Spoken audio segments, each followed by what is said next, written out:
ঠাকুর বলেছেন যে এই অস্তিত্বকে ধরে রাখাই হচ্ছে ধর্ম করা। আমি বাঁচলাম না, কিন্তু আমার ওই পূজা করাই কোনো লাভ হলো না। আমাকে বেঁচে থাকতে হবে সুন্দর এবং সুষ্ঠুভাবে।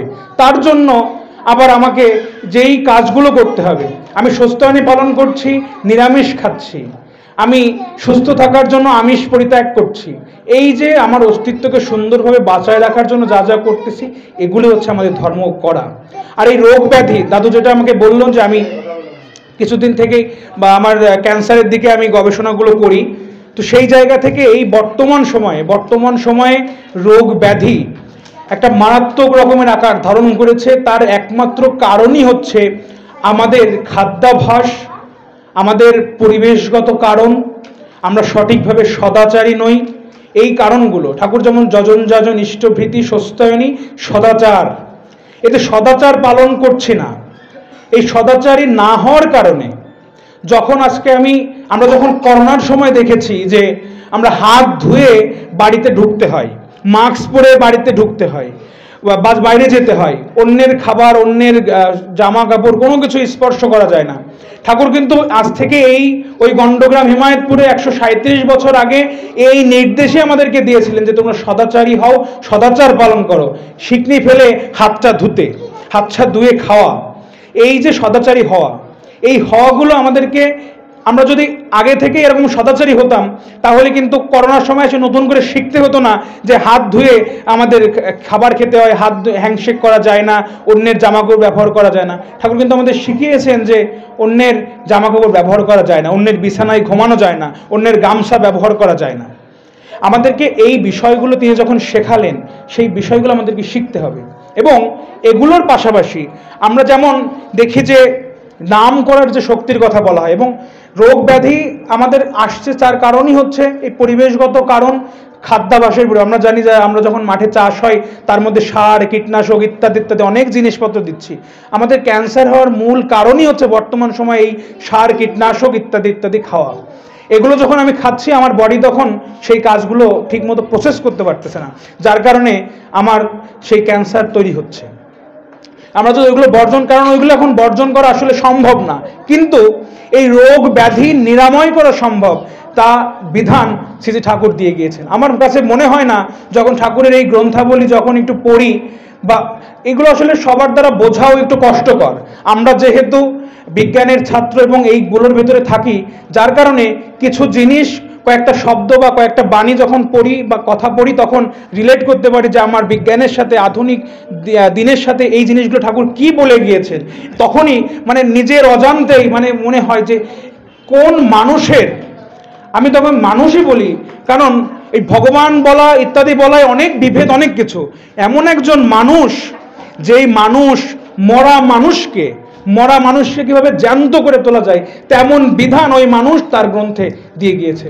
আজ পর্যন্ত মনে হয় না কোনো ধর্মগ্রন্থে, এমনকি আমাদের পূর্বপুরুষ, আমাদের যারা অবতার পুরুষোত্তম এসেছেন, তারাও এমন নির্দেশনা, এমন ধর্মীয় বিধিবিধান তিনি আমাদেরকে দিয়েছেন, আমার কাছে মনে হয় না, আমি কোথাও দেখিনি। কিন্তু শ্রী ঠাকুরের যে সাহিত্য, শ্রী ঠাকুরের যে দর্শন, সেই দর্শনে মরা মানুষকে জ্যান্ত করতে হয়, সেই জ্যান্ত করার জন্য যে গবেষণা দরকার, সেই গবেষণার সূক্ষ্মাতি সূক্ষ্ম ব্যাখ্যা তিনি কিন্তু সেখানে দিয়ে গিয়েছেন। এবং সাধন জগতের যে 18টা স্তর কথা প্রসঙ্গে 3য় খণ্ডে 32 পেজ থেকে ঠাকুরের কাছে প্রশ্ন করা হচ্ছে, ঠাকুর অনুভূতি কি, এই অনুভূতি কি, এই বর্ণনা দিতে 32 পেজ থেকে 75 পেজ পর্যন্ত একটানা নিরবিচ্ছিন্নভাবে তিনি সাধন জগতের সেই রং বীজ থেকে একেবারে অষ্টাদশ স্তরের ধাম পর্যন্ত, দয়াল ধাম পর্যন্ত তিনি সূক্ষ্মাতি সূক্ষ্ম বর্ণনা করছেন। কোন জায়গায় অনুভূতি কেমন, কোথায় দর্শন কেমন, কোথায় কি হয়, তিনি সুন্দর সূক্ষ্মাতি সূক্ষ্ম বর্ণনা করছেন। আমরা এগুলো শুনেছি, আমরা আমাদের জীবনে প্রতিপালন করি না, তার গ্রন্থগুলোকে, তার আদর্শগুলোকে সেভাবে বাস্তবায়ন করতে পারছি না, যার কারণে এরকম হয়ে যাচ্ছে আমাদের। ঠাকুর তার যে সাহিত্য সাধনায়, তার যে দর্শনে তিনি আমাদেরকে একটা ফোর্সের কথা, একটা শক্তির কথা বলছে, সেটা হচ্ছে আমাদের জীবনীয় শক্তি। এই জীবনীয় শক্তি আমাদেরকে ঠিক রাখছে, আমাদেরকে সুষ্ঠুভাবে চলতে সাহায্য করছে। আমি যখন সুস্থ আছি তখন আমার ভেতরে যে ভাইটাল ফোর্স, ঠাকুর বলেছেন জীবনীয় শক্তি একরকম। যখন আমি অসুস্থ আছি তখন আমার ভেতরে ওই জীবনীয় শক্তির পরিবর্তন হয়। যখন আমি মৃত্যুবরণ করি তখন আমার ভেতরে জীবনীয় শক্তির পরিবর্তন হয়। এই যে শক্তি, যে আত্মাটা আমার ভেতরে রয়েছে, এনার্জি, শক্তি, এই শক্তি বিভিন্ন সময়ে বিভিন্ন রকম। যখন আমি এখন এখানে দাঁড়িয়ে আছি আমার শক্তি একরকম, আমি যখন অসুস্থ হব তখন আমার ভিতরে সেই জীবনীয় শক্তি অনেক কমে যাবে। ঠাকুর বলেছেন ওই নামের দ্বারা তোমার ওই জীবনীয় শক্তিকে তুমি পরিবর্তন করো।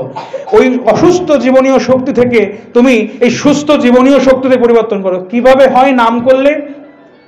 আমরা নামের কথা শুনি, উষা নিশায় মন্ত্র সাধন, চলাফেরায় জপ, যথাসময় ইষ্ট নির্দেশ, মুক্ত করায় তপ। উষা এবং নিশা, ঠাকুর বলেননি দুপুরে করার কথা, তিনি কেন বললেন উষা এবং নিশা? এই উষা এবং নিশা বলার পেছনে একটা কারণ আছে। সেটা হচ্ছে যে উষা, যখন আমি ঘুমাতে যাচ্ছি আর যখন আমি ভোরবেলায় ব্রহ্ম মুহূর্তে ঘুম থেকে উঠছি, এই যে অন্ধকার পরিবেশ রাতের বেলায়, আমাদের এই যে আজ্ঞাচক্র, বিজ্ঞানের ভাষায় বলে থার্ড আই, পিনিয়াল গ্ল্যান্ড, ভাববাণীতে দেখবেন 1917 থেকে 1920 সালে এই আজ্ঞাচক্র, পিনিয়াল গ্ল্যান্ড, এইগুলো নিয়ে অনেক কথাবার্তা বলা। এই যে পিনিয়াল গ্ল্যান্ড, এখান থেকে সেরোটোনিন এবং মেলাটোনিন হরমোন ক্ষরণ হয়। এই সেরোটোনিন এবং মেলাটোনিন আমাদের ধী শক্তি, মেধা শক্তি, কার্যশক্তি সমস্ত কিছুকে নিয়ন্ত্রণ করে। আর এই মেলাটোনিনের ক্ষরণ যখন অন্ধকার আচ্ছন্ন পরিবেশ থাকে, যখন আলোর উপস্থিতি থাকে না, তখনই বেশি হয়। তাই যখন ঠাকুর বলেছেন উষা এবং নিশায় মন্ত্র সাধন করতে, তার মানে ওই যে নিশায় একদম গভীর রাতে আর ওই ব্রাহ্ম মুহূর্তে, ওই সময়ে এই সেরোটোনিন এবং মেলাটোনিনের ক্ষরণ সব থেকে বেশি হয়। এবং যখন আমি বীজনাম জপ করছি, এই যে 4টা অক্ষরের বীজনাম জপ করছি, এই যে শক্তি, এই শক্তি আমার এই আজ্ঞাচক্রকে হিট করছে, তখন সেখান থেকে আমার এই হরমোন ক্ষরণের পরিমাণটা বেড়ে যাচ্ছে। আমার স্মৃতিশক্তি দীর্ঘদিন থাকছে, আমি অকাল বার্ধক্য থেকে মুক্তি পাচ্ছি। এটা আমার কথা নয়, এটা ঠাকুরের কথা। এবং ঠাকুরের কথাও যদি সর্বোপরি গ্রহণযোগ্য না হয়, বর্তমান সময়ে আধুনিক বিজ্ঞানও এই একই কথাই বলছেন যে এই আজ্ঞাচক্র এবং সেখান থেকে এই মেডিটেশন, এই ধ্যানের মাধ্যমে মানুষ অকাল বার্ধক্য থেকে মুক্তি পায়, তারা রোগ ব্যাধি থেকে মুক্তি পায় মেডিটেশনের মাধ্যমে। এবং সারা পৃথিবীতে এখন রোগ ব্যাধি নিরাময়ে মেডিটেশন, এই ধ্যান করাটা অত্যন্ত রকমভাবে সবার মধ্যে ছড়িয়ে দেওয়া হয়েছে যে এই মেডিটেশনের কারণে। এবং তারা মেডিটেশন করছে একটা উপায়ে, আর আমাদের মেডিটেশনের সাথে ঠাকুর ওই নামটা দিলেন, যেই নামটা আমাদের সৃষ্টির রহস্য, যে নামটা দিয়েই আমরা সৃষ্টি হয়েছে। আজকে আমাদের প্রত্যেকটা কোষের অণুপরমাণু দিয়ে এই সমস্ত বিশ্বব্রহ্মাণ্ড সৃষ্টি, আর ওই নাম দিয়ে ওই অণুপরমাণু সৃষ্টি। ওই নামের শক্তি একীভূত হয়ে অণুপরমাণু, সেখান থেকে আমরা সবাই। তার মানে এই সৃষ্টির প্রতিটা জায়গায় ঠাকুরের ওই বীজনাম নিহিত। ওই ঠাকুরের ওই বীজনাম হচ্ছেন আদি স্পন্দন। আর যখন আমরা ওই বীজনাম জপ করি, তখন আমাদের প্রতিটা কোষে সেই বীজনামের যে শক্তি, ভাইব্রেশন, সেটা যায় যে আমি ওই বৃদ্ধি পেতে চাই। ঠাকুরকে প্রশ্ন করা হয়েছে, ঠাকুর ভগবান তো গোড়ায় একা ছিলেন, তার সৃষ্টি করার দরকার হলো কেন? কারণ এই ভগবান তো একা ছিলেন, তার সৃষ্টি করার দরকার ছিল না তো। ঠাকুর বলছেন স্বয়ংসুত গতি অস্থি বৃত্তি অভিধান তপস্যায় অধিজাত হইল। এই যে বৃত্তি অভিধান, ঠাকুর এই যে সৃষ্টি হওয়া, তাকে একটা গণ্ডির মধ্যে আনলেন। এই হওয়াটাকে তিনি বলছেন বৃত্তি অভিধান, যে তিনি নিরাকার ছিলেন, তিনি সাকার হতে চাইলেন, তিনি সাকার হয়ে নিজেকে একটা গণ্ডির মধ্যে আনতে চাইলেন। এই গণ্ডির মধ্যে আসাটাকে তিনি বলছেন বৃত্তি অভিযান। তুমি তোমার তজ্জাত সন্তান, আমি তোমার সেই তুমিরই উৎক্ষেপ। প্রার্থনায় বলছি যে তুমি তোমারই তজ্জাত সন্তান, আমি তোমার সেই তুমিরই উৎক্ষেপ। তাহলে আমাদের ঠাকুরের প্রভেদ নেই। ভগবান শ্রীকৃষ্ণ গীতায় বলছেন যে অর্জুন, তোমার আর আমার বহুবার জন্ম হয়েছে, তুমিও যা আমিও তাই। আমি প্রার্থনায় বলছি তুমি তোমার তজ্জাত সন্তান, মানে তুমি তারই তজ্জাত সন্তান, আর আমি তোমার সন্তান না। তাই বলছেন আমি তোমার সেই তুমিরই উৎক্ষেপ। তার মানে তুমিও যেখান থেকে এসেছো, আমিও সেখান থেকে এসেছি। কিন্তু ঠাকুর বলছেন যে এই জীবাত্মা পরমাত্মায়, ঠাকুরের কাছে প্রশ্ন করছে জীবাত্মা পরমাত্মায় যখন আলাদা কোথায়, ডিফারেন্স কোথায়? ঠাকুর বলছেন জীবাত্মা হচ্ছে ভুলে যাওয়া পরমাত্মা। এর থেকে সহজ সংজ্ঞা আমার মনে হয় আমাদের ধর্মগ্রন্থে আর নেই, যে জীবাত্মা হচ্ছে ভুলে যাওয়া পরমাত্মা। যেই পরমাত্মা যে অর্জুন ভুলে গেছে, যে ভগবানের সাথে তার অনেকবার জন্ম হয়েছে, আমিও তার সাথেই ছিলাম।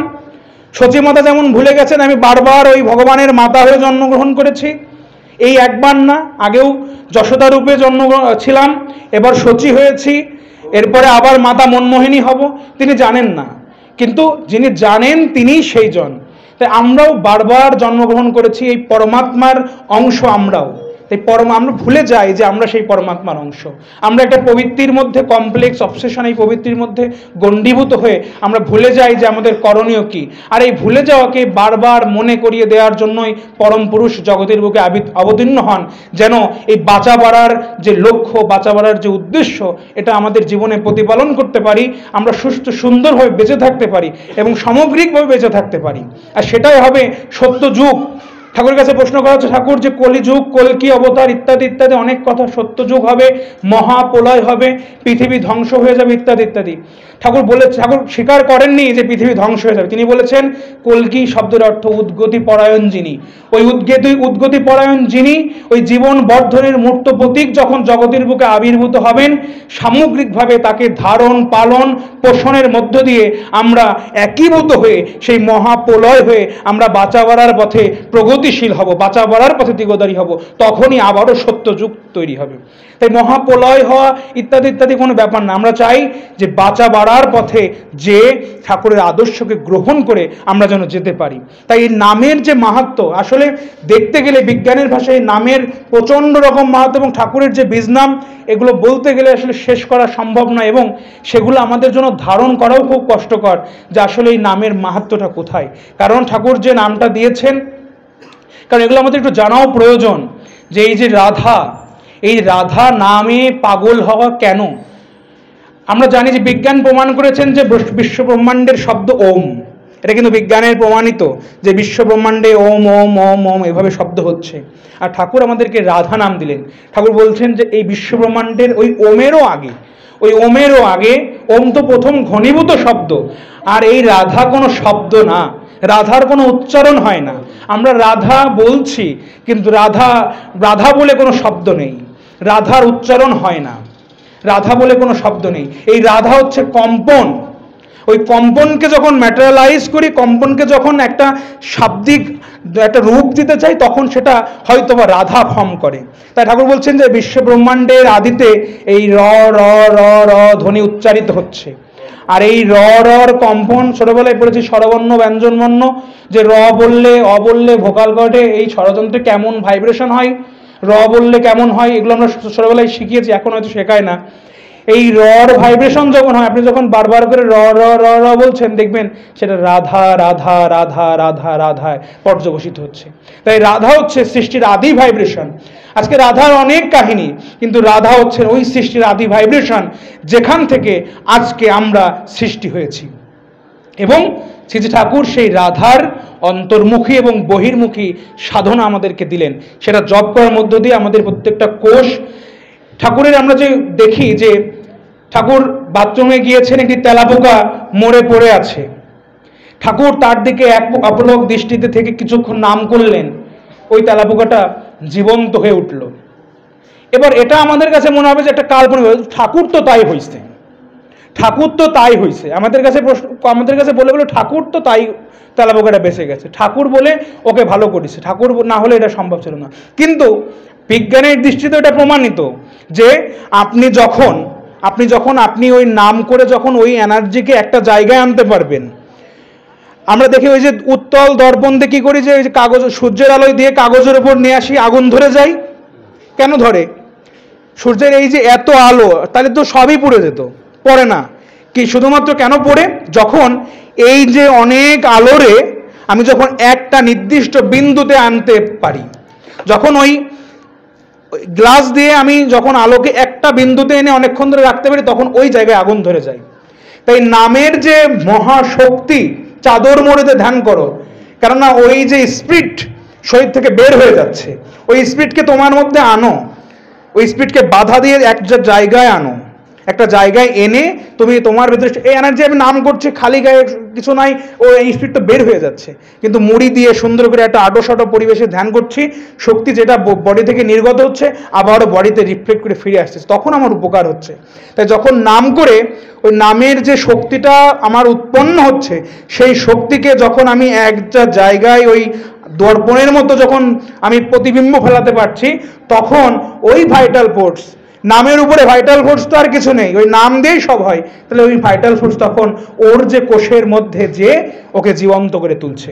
ঠাকুর ভাইব্রোমিটার তৈরি করার কথা বলেছেন, যে যখন এই যে সুস্থ আমি, এই সুস্থ আমির যে ভাইব্রেশনটা, কম্পনটা আমার সারা বডিতে হচ্ছে, সেই কম্পনটা একটা জায়গায় ধরে রাখো, যখন অসুস্থ হবে তখন তার মধ্যে দিয়ে ওই ভাইব্রোমিটার দিয়ে আবার ওই কম্পনটা ঢুকাই দাও, তাহলে ওই মানুষটা আবার জীবিত হবে। ঠাকুর বলেছেন যে আমাদের যে মেরুদণ্ডের স্পাইনাল কর্ড, তার ভেতরে যে ফ্লুইডটা থাকে তাকে বলা হয় সেরেব্রো স্পাইনাল ফ্লুইড।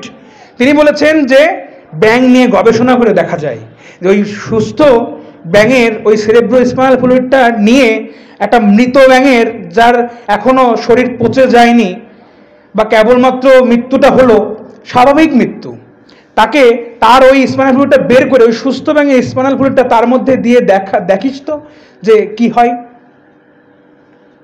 তিনি বলেছেন যে রেডিয়াম ক্লোরাইডের মধ্যে ডিজলভ অক্সিজেন দিয়ে মৃত মানুষের শরীরে যদি ইনজেক্ট করা যায়, সেই মৃত মানুষ জীবিত হবে। এমনতর বিজ্ঞানময় আশ্রিত ধর্ম নির্দেশ, এমনতর বাঁচা বাড়ার বিজ্ঞান, এমনতর সমস্ত কিছু ধর্ম নির্দেশ আমার মনে হয় না যে আর কোথাও আছে। এমনতর আজকে সন্তানরা, আমরা যারা যুব সমাজ আছি, তারা ধর্ম থেকে একটু দূরে চলে যাচ্ছি, একটু হাত তুলে হরিবোল হরিবোল বলবো, একটু কীর্তন বলে ওর আর পড়ালেখা হবে না, বাবা মাই বলবে যে ওর আর পড়ালেখা হলো না, ও গেল, ওটা শেষ। এই যে আমরা ধর্ম থেকে একটু দূরে সরে যাচ্ছি, তার কারণটা কোথায়? তার কারণটা হচ্ছে এই জিনিসগুলো আমরা জানতে পারছি না। আপনার একটা সন্তান যে 9-এ পড়ে, যখন সায়েন্স নিছে, বিজ্ঞান নিছে, ইন্টারমিডিয়েট পড়ে, যখন সে বিজ্ঞানের ছাত্র, সে যদি শ্রী ঠাকুরের আদর্শিত এই ধর্মগ্রন্থগুলো পড়ে, কিংবা তাকে যদি এই ধর্ম নির্দেশগুলোকে সুন্দর করে তার মধ্যে বোঝাই দেওয়া হয়, আমার মনে হয় না সে ধর্ম থেকে পিছুপা হওয়ার শক্তি তার থাকবে। কারণ ওই বইয়ে যা নেই তা ওই জায়গায় আছে। ওই ঠাকুরের বই পড়েও পিএইচডি জ্ঞান অর্জন করা যায়। তা ঠাকুর বলেছেন যে পড়ালেখায় দর হলেই শিক্ষা তারে করে না, অভ্যাস ব্যবহার সহজ জ্ঞান নইলে শিক্ষা হয় না। যতই পাণ্ডিত্য থাকুক, যতই পড়ালেখা করি না কেন, ওই অভ্যাস ব্যবহার আর ওই সহজ জ্ঞান, যেটা সহজভাবে বোঝার শক্তি। শ্রীকৃষ্ণের বস্ত্রহরণ, এই কি এক শ্রীকৃষ্ণ ওই মহিলাদের জামা কাপড় নিয়ে চলে গেলেন, সহজ জ্ঞান হলো না, পাঠ্য বইয়ের জ্ঞান হলো যে শ্রীকৃষ্ণ জামা কাপড় নিয়ে চলে গেলেন। সহজ জ্ঞান ঠাকুর কেমন করে দিলেন? যে একটা নারীর যেমন বস্ত্র তার সমস্ত কিছুর সম্বল, লজ্জা তার সম্বল, সেই লজ্জাটুকু তার চরণে নিবেদন করো। সর্বধর্মান পরিত্যাজ্য মামেকম শরণম ব্রজ, অহম ত্বং সর্বপাপেভ্যো মোক্ষয়িষ্যামি মা শুচো। তোমার সমস্ত কিছু, তোমার প্রবৃত্তিকে আমার চরণেই তুমি সমর্পণ করো, আমি তোমাকে সমস্ত পাপ প্রবৃত্তি থেকে রক্ষা করব। তাই আমাদের এই লজ্জাটুকু তার চরণে তিনি সমর্পণের কথা বললেন। এই যে সহজ জ্ঞানগুলো, প্রত্যেকটা কথার পেছনে, শাস্ত্রের প্রত্যেকটা আচরণের পেছনে, কথার পেছনে এই যে সহজ জ্ঞানটুকু রয়েছে, বাঁচা বাড়ার পথের যে জ্ঞানটা রয়েছে, সেই জ্ঞানটা আমাদের গ্রহণীয়, সেই জ্ঞানটা আমাদের পালনীয়। তাই আমরা চেষ্টা করব সবসময় এই বাস্তবমুখী জ্ঞানে চলতে, এবং শ্রী ঠাকুরের যে ধর্ম নির্দেশ, সেখানে কি করছি, কেন করছি, তার সুন্দর উত্তর তিনি আমাদেরকে দিয়ে গিয়েছেন। আমরা ধর্ম পালন করছি, করার জন্য করছি, ওইটা করতে হয় তাই করি। যে মৃত মানুষ তুলসী তলায় রাখা হয়, কেন তুলসী তলায় রাখা হয়? আমাকে বলবে তুলসী তলায়, তা আমি তুলসী তলায় রাখবো না। কেন তুলসী তলায় রাখবো? তার একটা অবশ্যই বিজ্ঞানময় বিধান রয়েছে যে কেন তুলসী তলায় রাখতে হয়। আমরা মনে করি তুলসী তলায় রাখতে হয়, তুলসী তলায় রাখতে হয়, তুলসী তলা নেই, একটা তুলসী গাছ নিয়ে এসে গায়ের উপর দিয়ে রাখা হয়। কেন রাখা হয়? তার কারণ হচ্ছে ওই তুলসী গাছের এমন শক্তি আছে, মানুষ যখন মারা যায়, বিজ্ঞানের ভাষায় বা মেডিকেলের ভাষায় বলে রিগর মর্টিস সেট আপ হওয়া, মানে এই যে কোষগুলো আমরা যেমন ছিলাম, তো মানুষ দেখেন না শুকায় যায় কিছুক্ষণ রাখার পরে, তার শরীরগুলো কেমন শুকায় যেতে থাকে, তখন শরীর থেকে অনেক অনেক কেমিক্যাল নিঃসরণ হয়, যেগুলো খুবই ক্ষতিকর, এবং আপনার বডিতে আসলে এই যে ক্যান্সার বা ইত্যাদি রোগ জীবাণু ইত্যাদি হতে পারে। তুলসী গাছের ওই ক্ষমতা আছে, ওই মৃত মানুষের শরীর থেকে যেই রাসায়নিকগুলো, ক্ষতিকর রাসায়নিকগুলো বের হয়, ও সেগুলো অ্যাবজর্ব করে নিতে পারে। তাই বৈদিক ঋষিরা মৃত মানুষকে তুলসী তলায় রাখার বিধান দিয়ে গিয়েছিলেন। আমাদের কাছে ওটা একটা সংস্কার, যে তুলসী তলায় রাখো, কিন্তু তার জৈবিক বিধান আমাদের আছে। মৃত মানুষ বাড়ি থেকে বের হয়ে যাচ্ছে, গোবর ছেটাতে যাচ্ছে, গোবরের থেকে বড় অ্যান্টিবায়োটিক আর নেই। ওই মৃত মানুষ মানেই সেখানে রোগ জীবাণু ইত্যাদি ইত্যাদি। মৃত মানুষটাকে যখন বাড়ি থেকে নিয়ে যাচ্ছি, গোবর দিতে দিতে যাচ্ছি যেন ওই রোগ জীবাণুগুলো বাড়ির মধ্যে আর না ছড়ায়, বাড়িতে যে সুস্থ মানুষগুলো আছে তারা যেন আবার রোগভুক্ত না হয়। তো প্রত্যেকটা যে কার্যকারণ আমরা করি প্রত্যেকটার পেছনে একটি কারণ রয়েছে, সেই কারণগুলোকে আমাদেরকে জানতে হবে এবং সেই অনুযায়ী করব। এবং সনাতন ধর্ম অত্যন্ত অত্যন্ত রকমের একটি বিজ্ঞান আশ্রিত ধর্ম। এবং আরেকটা কথা না বললে নয়, কিছুদিন আগে একটি গবেষণা প্রকাশিত হয়েছে 2022 সালে। 2022 সালে আসলে সময় সংক্ষিপ্ত বলা যায় না, তারপরে এই কথাটা বলি। 2022 সালে একটি গবেষণা পাবলিকেশন হয়েছে, aging in frontiers in aging neuroscience, একটা গবেষণা জার্নাল, ইন্টারন্যাশনাল জার্নালে একটি গবেষণাপত্র পাবলিশ হয়েছে। আমরা চিত্রগুপ্তের খাতা শুনেছি, যে চিত্রগুপ্ত নামে কোনো একজন ব্যক্তি আছেন যিনি আমাদের সমস্ত হিসাব নিকাশ লিখছেন, এবং যখন আমি মৃত্যুবরণ করব আমাকে ওই আদালতে দাঁড় করানো হবে, আমার জীবনের যে বিধান আছে আমি যা যা করেছি তার উপর ভিত্তি করে আমার একটা সাজা হবে, তারপরে আমি নরকে যাব বা স্বর্গে যাব সেই একটা বিধান সেখানে দেওয়া হবে। এই চিত্রগুপ্তের ব্যাপারে একটি গবেষণাপত্র, সেটা হচ্ছে যে ডক্টর আজমল জেমার ওনার নাম। উনি একজন মৃগী রোগী, এপিলেপসি একটা মৃগী রোগীকে নিয়ে তিনি তার ট্রিটমেন্ট করছেন। আমরা জানি যে আইসিইউতে যখন ভর্তি থাকে অনেকগুলো দেখবেন যে তার বডির সাথে দেওয়া থাকে, কোনোটা আমাদের হচ্ছে হার্টবিট ঠিক করছে, কোনোটা প্রেশার ঠিক করছে, কোনোটা অক্সিজেন দেখছে, কোনোটা ব্রেনের যে সিগন্যাল টিগন্যাল এগুলো দেখছে, দিয়ে কম্পিউটারের সাথে কানেক্ট করা থাকে, সবসময় ডাক্তার সেগুলো দেখে রোগীকে ট্রিটমেন্ট দেন আইসিইউতে। তো তেমনই ওই রোগীর ওরকম সমস্ত জায়গায় কানেক্ট করা আছে। তিনি ওই অবস্থায় মৃত্যুবরণ করলেন ওই আইসিইউতে। এবং খুব চমৎকার একটা গুরুত্বপূর্ণ বিষয় তারা লক্ষ্য করলেন ডক্টর আজমল জেমার, যখন ওই রোগীটি মৃত্যুবরণ করছেন একেবারে মৃত্যুর দ্বার প্রান্তে তার ব্রেনের, আমাদের মস্তিষ্কে যে নিউরনগুলো আছে সেখান থেকে যে এনার্জিগুলো বা সারা শরীরে যে সিগন্যালগুলো পাস হয়, এখানে 5 ধরনের নিউরো সিগন্যাল থাকে, আলফা, বেটা, গামা, থিটা, ডেল্টা। এর মধ্যে গামা যে সিগন্যালটা, সেই গামা সিগন্যালটা হচ্ছে আমরা যখন কোনো কিছু স্মরণ করার চেষ্টা করি, আমি যখন আপনাকে বলবেন যে আপনার ছোটবেলার স্মৃতিকে স্মরণ করার চেষ্টা করুন, আপনার সাথে আমার পূর্বের স্মৃতিকে স্মরণ করার চেষ্টা করুন, আপনার জীবনের অন্য কোনো স্মৃতিকে স্মরণ করার চেষ্টা করুন, তখন আপনার মস্তিষ্কের ওই সিগন্যালের পরিমাণটা সবথেকে বেশি হবে যে আপনি কিছু স্মরণ করার চেষ্টা করছেন। ওই রোগীর ওই মৃত্যুর দ্বারপ্রান্তে ওই গামা সিগন্যালের পরিমাণটা অত্যাধিক রকমের বেশি। ডক্টর আজমল জেমার তার ওই গবেষণাপত্রে তিনি উল্লেখ করছেন যে মানুষ মৃত্যুর দ্বারপ্রান্তে তার পূর্ব জীবনের স্মৃতিকে স্মরণ করার চেষ্টা করে। শ্রী ঠাকুর বলেছেন চিত্রগুপ্তের খাতা, যেই ছবিগুলো চিত্রগুপ্ত হয়ে থাকে সেই ছবিগুলো মৃত্যুর দ্বারপ্রান্তে আমাদের চোখের সামনে ভেসে ওঠে, মানুষ সেটাকে স্মরণ করার চেষ্টা করে। ঠাকুর বলেছেন ওইটাই হলো চিত্রগুপ্তের খাতা। দেখেন ঠাকুর ওই গণ্ডগ্রাম হিমায়তপুরে বলে গিয়েছেন চিত্রগুপ্তের খাতা কি, মৃত্যুর দ্বারপ্রান্তে মানুষ তার সামগ্রিক জীবনের সমস্ত কর্মকে এক ঝলক দেখতে পায় একটা ছবি আকারে, সেই ছবি হলো চিত্রগুপ্তের খাতা। বিজ্ঞান 2022 সালে প্রমাণ করে দিলেন এবং বলছেন যে মানুষ মৃত্যুর দ্বারপ্রান্তে তার সামগ্রিক জীবনের স্মৃতিগুলোকে স্মরণ করার চেষ্টা করেন। তাই ঠাকুরের যে জীবনীয় বিধান সেগুলো যদি আমরা লক্ষ্য করি, সেগুলো যদি করি, বিশেষ করে সব থেকে গুরুত্বপূর্ণ নাম ধ্যানটা একটু ঠিকমতো করা, বীজ নামটা জপ করে থাকা, ঠিকমতো না হলেও আমার কাছে মনে হয় সহজ স্বাভাবিকভাবে জপ করে যাওয়া, সে আমি ঠিকমতো বসতে পারি না পারি, যেভাবে পারি আমার ওই নামটা একটু জপ করে যাওয়া এবং ঠাকুরের ইষ্টভীতিটা একটু ঠিকমতো পালন করা, এগুলোই আমাদেরকে সামগ্রিক জীবনে বাঁচা বাড়ার পথে আরও প্রগতিশীল করে, আরও সুন্দরের পথে, আরও প্রগতিশীল করে, আরও উন্নয়নের পথে আমাদেরকে নিয়ে যাবে। এবং এই জীবন ও বৃদ্ধির যে মহাযজ্ঞে শ্রী ঠাকুর আমাদেরকে নিয়ে আসলেন, সেই মহাযজ্ঞ আমাদের তখনই সফল হবে।